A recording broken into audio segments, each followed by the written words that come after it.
Magandang araw mga kababayan.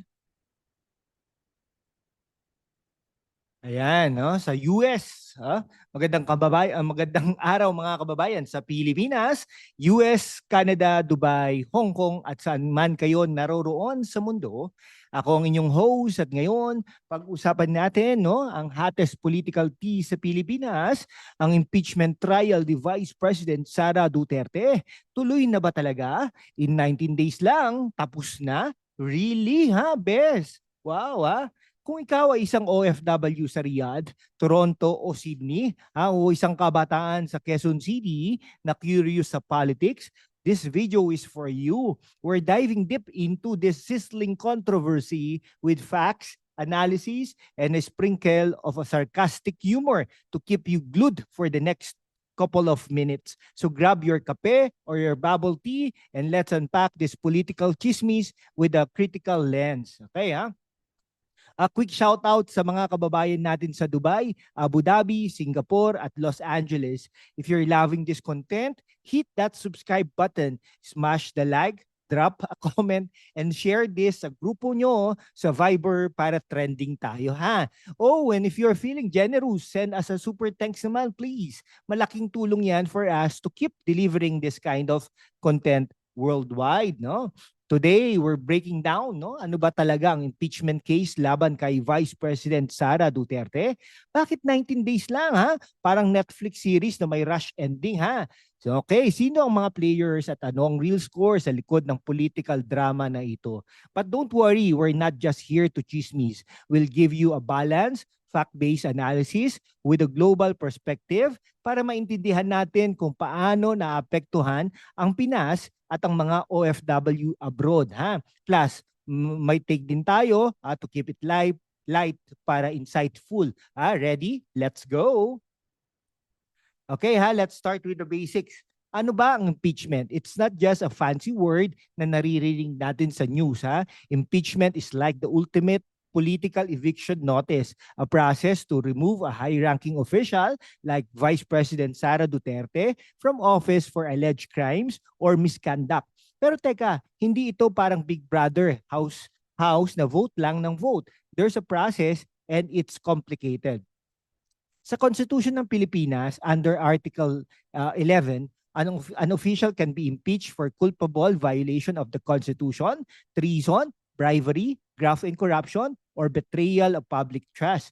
Pero ang tanong, ano nga ba ang specific allegations kay Vice President Sara Duterte? Okay, based on post on X, the impeachment complaint laban kay Vice President Sara includes accusations tied to the youth leadership seminar.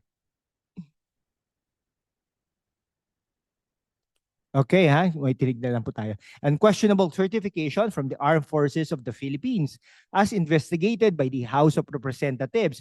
Pero let's be real, ang daming plot twist nito, ha? Some say it's a political witch hunt, others say it's accountability in action. Okay, isang araw habang nag-i-scroll ako sa X, nakita ko tong post. VP Sara is now acting as a lawyer, questioning the move of Congress for being a kangaroo court. Kangaroo court? Parang Pinoy Big Brother nag-rig ang voting, ha. Pero seryoso, VP Sara's camp argues na masyadong mabilis ang proseso at parang may hidden agenda. On the other side, sabi ni Representative Franz Castro, one of the impeachment signees, hindi kami nagbandali, at walang bayad ito. Shade talaga. So alin ang totoo, ha? Is this a legit pursuit of justice or a political power play? Let's break it down. Okay, kung curious ka na, i-post mo muna ito. Ito i-share sa kaibigan mo sa Dubai o Toronto at sabihin mo, tara, panoorin natin ito. Also hit that like button, para ma-boost natin ito sa algorithm, please. Okay, let's zoom in on the allegations. Ang main issue, it's about the youth leadership seminar na ginamitan ng certifications mula sa AFP na allegedly questionable. Pero teka, bakit big deal ito? Kasi ang pera na ginamit dito ay public funds. Pera natin yan, mga kababayan. Okay, imagine ha mga kaibigan, isang seminar para sa kabataan. Sounds wholesome, di ba? Pero biglang may plot twist. Ang certifications parang fake diploma sa recto. Okay, hindi naman confirmed na fake pero the house says may irregularities. Ang tanong, did VP Sara know or was she just a victim of circumstances? On one hand, critics argue that as a former DepEd secretary, VP Sara had oversight over these funds. If may shady transactions, dapat alam niya, di ba? The House investigation claims na may misuse of funds, which is a serious accusation. Pero on VP Sara's side, her defenders tulad ng kanyang abogado, argue na wala siyang direct involvement sa mga certifications na ito. Plus, sabi nila, this is a politically motivated attack to weaken her influence. For OFWs in Saudi, Japan, or Canada, think about this. Impeachment cases like this aren't unique to Pinas. Sa US, si former President Trump faced 2 impeachments pero acquitted both times. The process is always messy, political, and divisive. Pero sa Pinas, may personal ang laban. Parang teleserye na may slap scenes. Kung sa tingin mo may point and ang either side, drop your thoughts sa comment section. Ano sa tingin mo? Legit ba ang case o political vendetta? And don't forget to subscribe para updated ka sa next episode natin. Now, let's talk about the elephant in the room. Why 19 days lang? Parang the flash and bills ng Senate Ang bilis ng Senate, according to posts on X, Senate President Francis Escudero's decision to change the impeachment trial calendar raised eyebrows. Si Senator Coco Pimentel mismo ang nagsabi, this violates Senate rules. Picture this isang courtroom parang sa suits si VP Sara na naka-power suit, ready to defend herself. Pero biglang sabi ng judge, 19 days lang, tapos na. Ano to? Speed dating? Seryoso, the rush timeline is a big issue. VP Sara's camp says it's unfair. Paano mo i-defend ang sarili mo in less than a month? On one side, the Senate might argue that a quick trial is sufficient. Baka naman they want to resolve this before it becomes a bigger circus. Pero critics including Senator Amy Marcos say the impeachment bid has already failed because of procedural issues. So, is this rush a sign of confidence or desperation? Sa totoo lang, 19 days parang deadline ng thesis ko nung college cramming is real. Pero seryoso, this timeline raises questions about due process. Ano sa tingin ninyo mga kababayan sa Makati, Milan o Melbourne? Kung ikaw ay nasa Qatar, Singapore o kahit sa Davao City, i-share mo tong video sa mga kaibigan mo. And if you are feeling extra generous, send us a super thanks. Malaking bagay yan para makontinue natin itong content. Okay let's zoom out. Impeachment isn't just about VP Sara, no? It's about power. Sino ang mga players sa likod ng drama na ito at sino ang makikinabang kung matatanggal siya. Okay, VP Sara is a Duterte, a political dynasty with massive influence. Removing her could weaken the Duterte brand ahead of future elections.